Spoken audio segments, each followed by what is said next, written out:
For the final time under its current name, you are listening to the Heartland Author Podcast. I am Aaron Apollo Camp.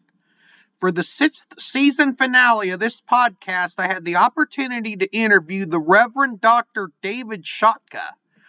Reverend Dr. Chotka is the founder and co-director of the trans-denominational Christian equipping ministry, Spirit-Equip Ministries, and Reverend Dr. Chotka wrote the book, Hey, Are You There? It's Me, God, and he also co-wrote the book, Healing Prayer with the Reverend Maxie Dunnam. I'm here with David Chotka, who is an author and an equipping ministry co-founder. David, welcome to the Heartland Author Podcast. Well, thank you, Aaron. It's nice to be on your program. Feel free to introduce yourself to our listeners. Well, sure. So I'm a pastor with the Christian Missionary Alliance. I have been for decades, which is most disturbing to me.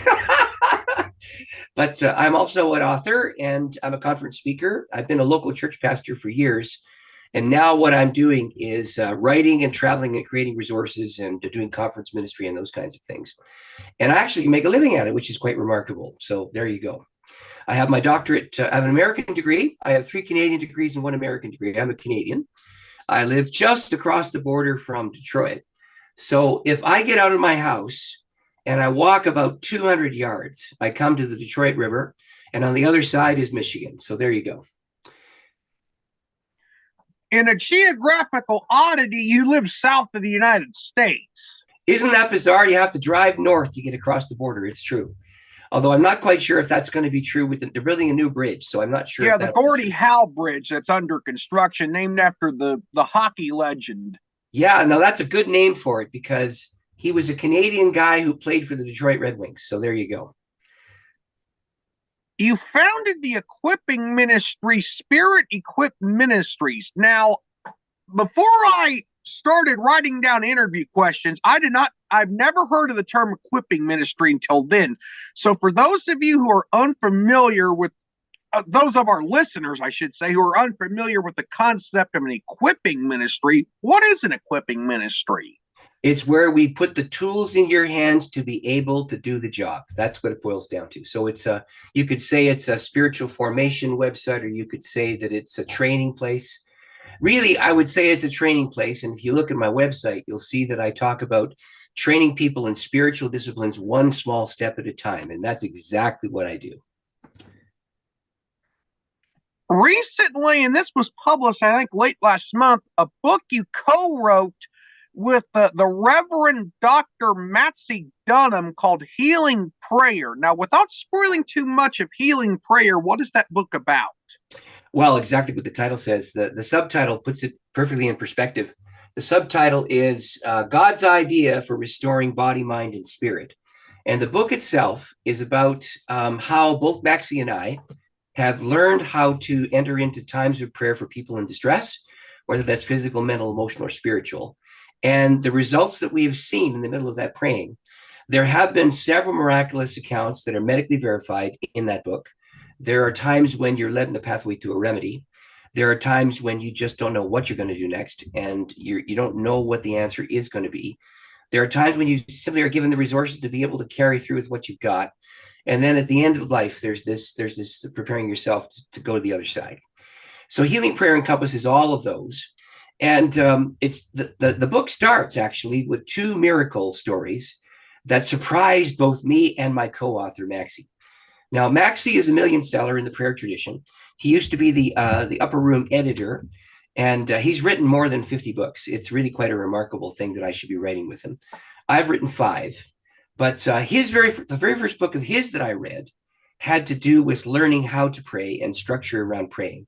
And it's a delight to actually be in partnership with him and start to learn this. But the book begins with me tripping into healing prayer. Do you want to hear that story? Go right ahead.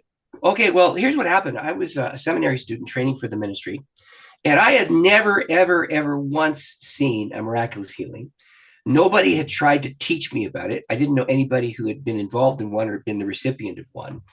And the trouble was, the Bible says that that's not supposed to happen. But I think it was 8 or 9 years walking with the Lord, and I'd never, ever, ever seen one. And I went to a seminary, and in the seminary, there were people who were skeptical of the miraculous events that are named in Scripture. And whenever one of those things would happen, I would stand up in the class and I would say, oh, by the way, I think those are historical realities. And oh, by the way, I think that Jesus did, in fact, walk on water, or Moses did split the sea, or whatever. And in the class, there was a classmate, and the guy could have been a stand-up comic. He was astonishingly hilarious. And he was sort of on the skeptical side of the equation. And when I would defend the historicity of the Bible text or talk about that, he would throw a joke in the middle of the room, and the whole room would just explode in laughter. And it was so hilarious the way that he would use incongruity. And everybody would laugh until sometimes we were crying because we laughed so hard. The trouble was, I was usually the object of the humor. And in the course of time, it just kind of hurt. And so I stopped ignoring the guy, and I started ignoring him. And I thought, okay, I'm never going to be his friend. But we had friends in common. His wife was lovely. And we had a friend named, I'm going to call her Susie in the book because that's what I call her. We had a mutual friend who was a sweet, kind, gentle, sweet, soft-spoken Christian lady. Anyway, whenever he was with these friends, things were fine. Whenever I was in the class alone and trying to defend the historicity of the Scripture, he'd go after me. And so, I had classes with him, so I couldn't avoid this. But one day I was going to a class and I met one of the mutual friends, this girl named Susie. Anyway, she said, oh, by the way, our friend's in the hospital. And what? I have to tell you something, Aaron. I didn't feel bad because it hurt so bad to be teased by him. Anyway, then I realized that was a bad thing. And I had to say, I'm sorry about that. And then I said, well, where is he in a hospital? And she pointed down the road. We were in the university area, and there was a university hospital about 6 blocks down the road. And he was in there, and I said, what's wrong with him? And she said, well, he's got phlebitis. If your listeners don't know what that is, that's where a clot forms in a vein. And if the clot breaks free and it travels through your bloodstream and gets to your lung or your brain, it will kill you 95 times out of 100. And if it doesn't kill you, you're done for life. You're terrifically set back and handicapped and so on. It's a very, very serious affliction, very serious. At any rate, the bottom line was this girl said to me, well, he's got phlebitis and he's in the hospital. And I said, oh, I'm terribly sorry. That's awful. And I said, is he getting good care? And she said, yes, but he's asked me a favor. I said, what's that? She said, he wants you to go and pray for him. I said, what? Well, he made fun of that very thing just the other day. And she said, yes, I know he did, but he wants you to go and pray for him. And I looked at this friend of ours and I said, I'm not going. I don't believe it. And I had a number of reasons for saying that. He had always mocked me and I didn't want to be made a laughing stock. Secondly, I'd never been taught or trained. Thirdly, I didn't know what to do. Fourthly, I just wasn't sure I wanted to do that kind of a thing. And actually, I wasn't even sure if I kind of knew it was true, but I'd never seen it. So away I went. The next day in the coffee lounge, there's the same girl. She walks up to me. She says the same thing to me. And I said, well, I'm not going. And she said, well, he apologized. He told me he was terribly sorry and that he would like you to come anyway. I said, I just don't believe it. So third time. So Aaron, has your mother ever told you off? So here's the bottom line. She looked at me, and when my mother ever told me off, she would get really mad. Her eyes would light up with fire. She would insert my middle initial and she'd stomp her foot. Well, this lovely Christian girl did just that. She got fire in her eyes. She stomped her foot and she used my middle initial. David R. Chotka, aren't you going around this school telling everybody that the Bible is true and should be obeyed? I said, well, yes. And she said, well, how about this scripture? I was sick and you visited me. And suddenly it was like a fell blow in the center of my being. I thought, oh, man, I'm going to have to go see the guy. So after my class was done, I walked down the street to 6 blocks. I went into the university hospital, found his room. And Aaron, it was very serious. You could see he was wired for sound. There were machines going off and there were tubes going into his body. And there were monitors in the room and people walking back and forth with, pads of paper trying to figure what was going on with this. But when the day was done, I started to talk to him and I started to visit with him about the weather. And then I talked about coursework and I said, well, I visited you now. And then he looked at me and he said this, aren't you going to pray? And I stopped and I looked at him and I said, look, every single time I've said that this is true, every single time I've said things like this actually happened, you have mocked my faith. And he looked at me and he was a 27-year-old man. And he started to cry buckets. I mean, we're talking about heartfelt sorrow. And in the middle of that, he finally said, I am so sorry I did that to you. I apologize, and I'm going to ask you to forgive me, but I have phlebitis. I could die. I want to live. And you're the only person I know who believes that the Bible is completely true. Won't you please pray for the Lord to heal me? Well, I don't know what you do with that kind of a thing, but my heart was moved and suddenly I wanted to, but I didn't know what I was doing. But I did remember in the scripture, it said that Jesus placed his hands on people and prayed for them. So I thought, maybe I should do that. So I went around to the side of his bed. I said, where's the phlebitis? He said, left arm, just above my elbow. So I put my hand there with his permission. I put my other hand in his head. And to this day, I cannot remember what I prayed. I'm sure I stumbled and fumbled and mumbled something. And it was all to the effect of, oh God, would you please have mercy on this man? And as I was doing it, there was a tangible change inside me, inside him, and in the fragrance of the room. The whole place seemed to fill with an overflow of love and compassion and focus. The only thing I could see when I started that prayer, when I started the prayer, I could see the room. When I was in the prayer, all that I could see was him in distress. And there was this overwhelming compassion for him and this conviction that God wanted him well. And suddenly my being filled up with fire, the fire flowed down my arm, went into his arm. And then he said, fiery presence, what is that? I said, that's the presence of Jesus by his Spirit. He's healing you. And then I raced out of the room because I was terrified. I had never experienced anything like that before, nor had I ever seen it before. And I didn't know what to make of it. Well, the very next day at 4:00 in the afternoon, I saw him in the coffee lounge in the school. And I said, you're here in the room. He said, I am. And we were in a 19th century building that was made of stone, and it had those fluted columns that stuck out into the hallway with a very hard surface. And he pulled me into the corner of one of those little fluted column areas. He looked in all directions. And then he looked at me and he said, that prayer changed my life. And I said, thank you. And I ran away again. And months later, he told me that when I had left, the nurse was walking in, and he said to the nurse, I can go home now. My friend from the Bible school came and prayed for me. Jesus has healed me. And she said, we don't do that around here. And they ran tests, and Aaron, without exaggeration, every single vestige of phlebitis from his body was gone. There wasn't a trace of it. He was completely well. And from that point forward, he began to testify about God's power to heal. Well, that started me on this journey of learning about healing prayer and how a human can access the power of God to be able to pray for another. Maxie's story is very different. His first account with this was where his grandson was diagnosed with nystagmus in his eyes that would just keep moving, and optic nerve hypoplasia, which means that the nerve is about half the size and it's a sick nerve, and the kid would be mostly blind. And he got people praying, but there was no sense of power, no sense of active agency or whatever. And his daughter and grandson and husband moved to a different town, changed doctors, went to see the next doc. And for the record, the man who was married to Maxie's daughter, Kimberly, was married to a medical doctor, and he was going to another town to pursue medical scholarship and study more. And so they were very astute medically. They knew all about science and how medicine works and so on, and great respect for the medical field. Well, she took her son to the eye doctor to be examined. He looked in, saw no nystagmus, and saw that the optic nerve hypoplasia wasn't there at all. They got 3 opinions. It was completely restored. And in the whole process, they discovered that this child had been healed of optic nerve hypoplasia, which was incurable. It was the most amazing thing. In fact, here's the backside to the story. Just as the book was being published, that grandson turned 30 and got married, and he's well. So those 2 stories start the book. One was the instant heal.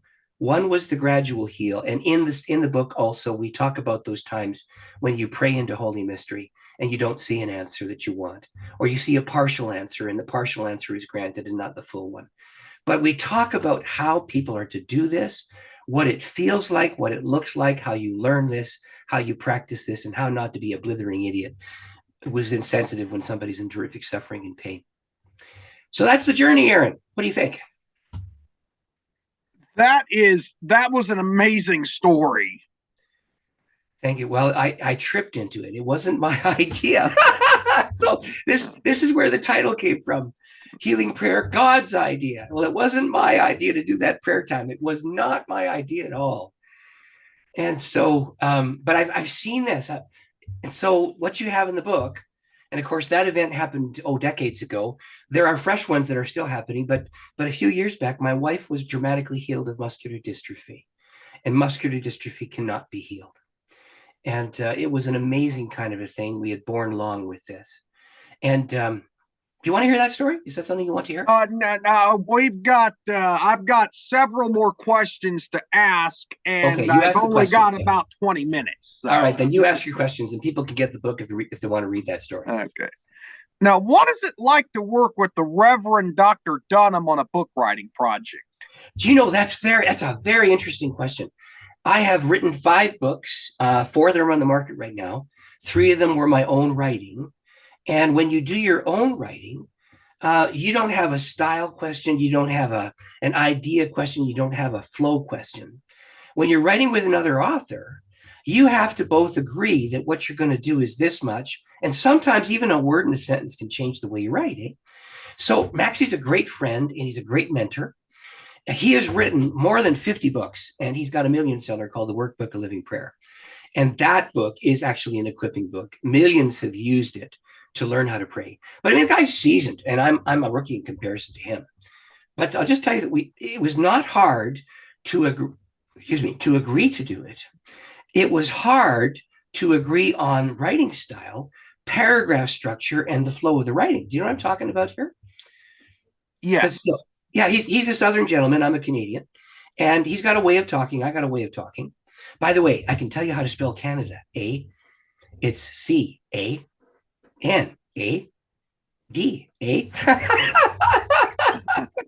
Canadians say after everything. Anyway, but he was a seasoned writer. I'm not new to it, but I'm not in the same category as him. He was actually the international director of the Upper Room Publishing House. And so he's written all kinds of books and he's vetted all kinds of authors. And so to write with him was a great privilege. And there was one time where we disagreed about something. And I have to tell you, it was a hard thing to say to someone as sweet and kind and as skilled and as wise as him, that I thought that his writing wasn't right. And so eventually we got an editor, and the editor made the final decision. It was kind of a halfish thing around this one area of writing. And so we looked at each other and both laughed. Usually, though, writing with him was simple because he was very gracious and very kind. He had actually wrote the foreword to my first book. And so we knew each other through that. That book came out in 2009. And then I added material for a book that he wrote about 2 years later, the book called The Workbook of Abiding in Christ. And so I wound up contributing to that book, although it was just a small contribution. Then when I did my doctoral work at Gordon Conwell Seminary, he was the second reader of my thesis. And so he knew my writing style really well because of all of those things. And I knew his because I'd read 7 of his 50 plus books and really respected the way he went at things and his approach to writing and so on. He's really, first and foremost, a devotional writer who wants to make it easy for people to learn the subject that he's writing about. And the way that I learned from him was to adapt his style to my own. And so when it came time to write together, it was a joy and sometimes, you're under the gun, you got to get a chapter done. And sometimes it'd be a sentence or two to be out of place. So you do, thank the Lord, back in the old days, you had to mail these things, right? Now you can do the instant send with the computer. You just press a button and it goes to somebody's screen. And then you can review it with large print or small print, or you can highlight things without having to mark it up physically. So that part has made writing considerably easier when you're co-writing. But I will tell you, it's mostly a style issue. It's not so much a content issue, because theologically we're on the same page. And in terms of what we believe, we're on the same page, and what we wanted to write, it was exactly 100% correct. But every now and then he wants to say something differently than I did. Do you know what I'm talking about here? Yeah. Yeah, that's the issue. So you manage it by having gentle conversations, And by proposing other ideas, because this wasn't he does one chapter, I do the next. This was we're collaborating on the chapter and we're changing each other's sentence structure. That was what made it difficult to do. But in the end, it got done. Okay. You've written a few other books. What are the names of those? And if you could describe them in just a couple of sentences, feel free to do so. Sure. My very first one was called Power Praying, and that wasn't the title I wanted. The publisher changed the title, but it was a book about each key word of the Lord's Prayer and how that works inside the framework of the prayer. Because I'll just be straight with you. Most people pray the Lord's Prayer in seconds. They say it in the middle of a liturgical service, or they say it at the end of the prayer meeting, or they say it when they're walking down the road, or they heard it on the radio, or something like this. And actually, the Lord's Prayer was not intended to be prayed just as a rote prayer. It was intended to be memorized so that the key words that were in the prayer could attach you to all of Jesus' thinking. So what I do in that book is I examine all of how the key words work inside the framework of Christ's teaching, and then put together a framework to learn that. And I did use Maxie Dunnam's style. He wrote the foreword to that. The other book I wrote was on my doctoral thesis. It's called Sifting Our Discerning. And that basically is my doctoral work, and it was published by a German academic publishing house. And it came out in 2014. So this was my scholarly research, where Maxie was my second writer. And it's basically it's kind of a thick book, and it's hard to read, you know. And then when in the middle of that, Maxie looked at me and he said, "Now, David, that book is good for your doctoral class, but the average reader won't understand it. Can you take the concepts and the principles that are in that book and put them into simplified language?" So I did, and I wrote an 8.5 by 11 workbook, and I used Maxie's structure. It's called "Hey, Are You There? It's Me, God. How to Listen, Test, and Know When God Speaks." And I take stories from church history, and I take stories from my life, and take stories from contemporary peers. Look at the times when they sensed they were being guided or led. Tease out the implications that are in there, and then give people an opportunity to write down what it is that they're thinking or reflecting on, or how they're praying about whatever matter is before them. That's a 5-day-a-week interactive resource with a video component that goes with it and a study guide at the end of each week. The goal there is to teach people how to pay attention to the leading of the Lord, the leading of his Spirit. And then there's the Healing Prayer book, which I co-wrote with Maxie. Those are the 4 that are on the market. There was a little brochure that I did that was published by my denomination. I'm a Christian Missionary Alliance pastor. It was called Sifting Our Discerning, and it was about 65 or 66 pages of writing. And that's no longer in print. So you can say I've written 4.5 or 5 if you want to, without stretching the truth too far. But each one has to do with teaching people how to be more effective in their spiritual disciplines. Now, Whitaker House is the publisher of Healing Prayer. Did they publish your other books as well? No, that was a bit of a story too. So here's the backstory. So I made a decision to say yes to this type of approach of work back in 2019. And my bishop said to me, "We're going to find a way to get you paid for this." And he did, in fact, do that. So that was helpful. And I started in 2020. And here's what happened. COVID hit. The international borders were shut down. All the conferences that I was booked in to speak at weren't going to happen. And I wound up, and what are you going to do when you're COVID? In Canada, no more than 10 people were allowed in a room. So churches were closed. Doctors' offices only saw one patient at a time. People going into the emergency ward could not be accompanied. I mean, we're talking insurance companies or any kind of company, any building, 10 people max. And we weren't allowed to drive more than 60 miles. It was crazy for the first part of it. So every conference that I was supposed to do didn't happen. It just didn't happen. So I started to write. And I had known Maxie before. And we did a little tiny book, which was a pre-write that led to a small little brochure-like book. It was called Healing Prayer is God's Idea. And what had happened was I had produced a brochure from my little church, and he had come to speak at my church, and he had a brochure in his hand.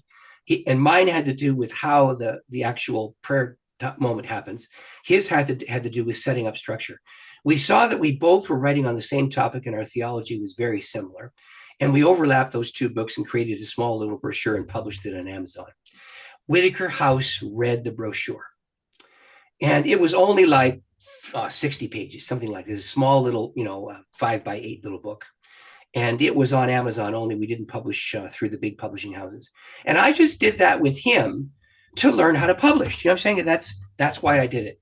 And he was very gracious to help me. And then I called him one day, and it was December of last year, just about a year ago. And I said, Maxie, that book's too small. We need to expand it because we just did that so I could learn Amazon. Why don't we just expand this, add some more stories, add some more teaching? And he agreed.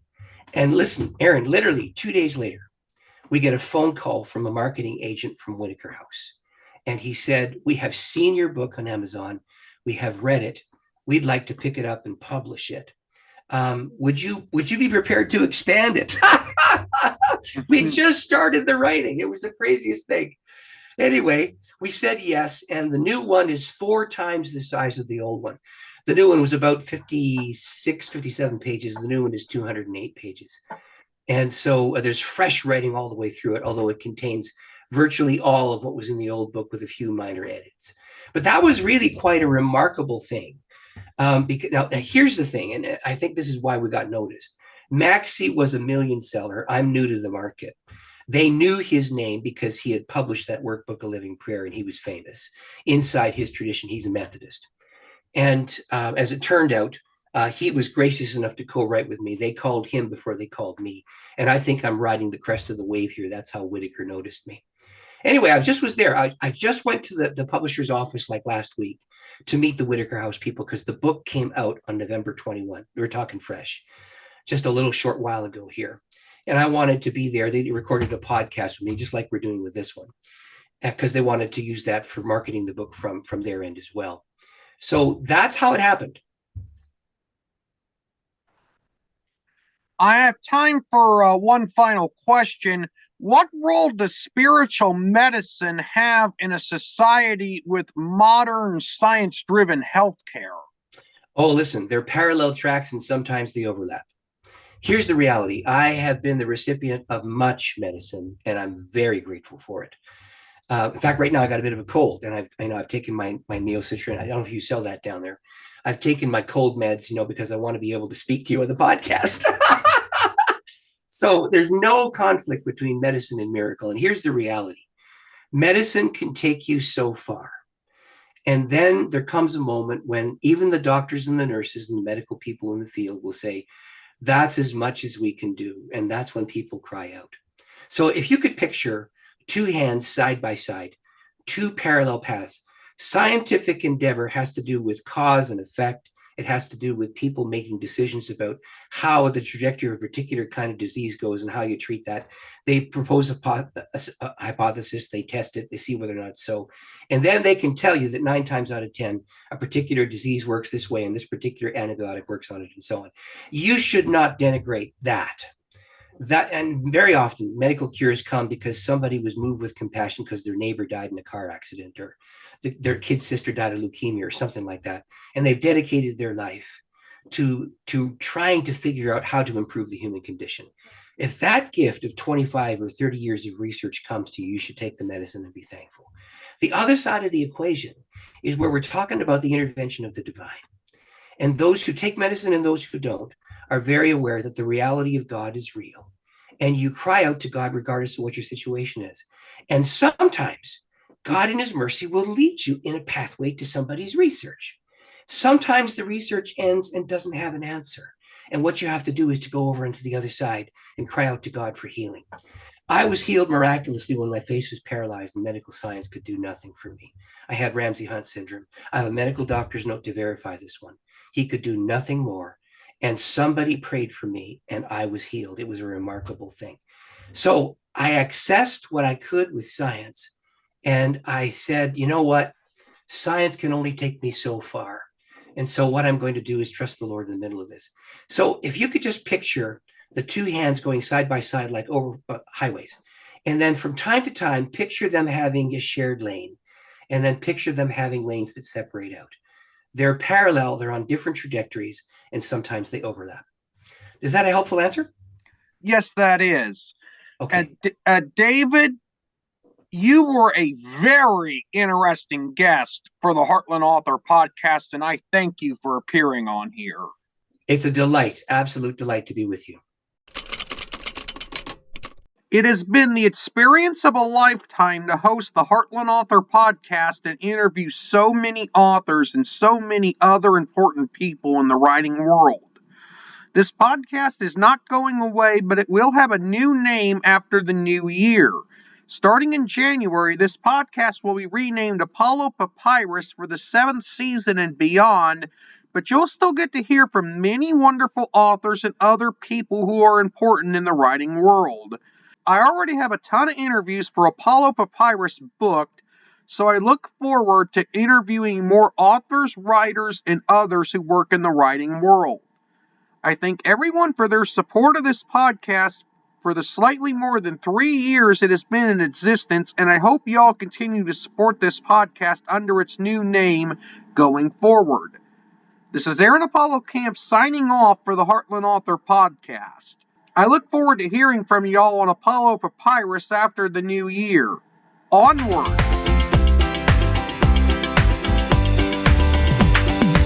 You can learn more about me and my book writing projects at campaaronapollo.wixsite.com/authoraac. You can follow me on Facebook at AuthorAAC and on Instagram at AACScribe. Copyright 2023, Aaron Apollo Camp, all rights reserved. This podcast episode is intended for the private listening of our audience. Any reuse or retransmission of this podcast episode without the express written consent of the podcast host is prohibited, except under fair use guidelines. Royalty-free music and sound effects obtained from https://www.zapsplat.com.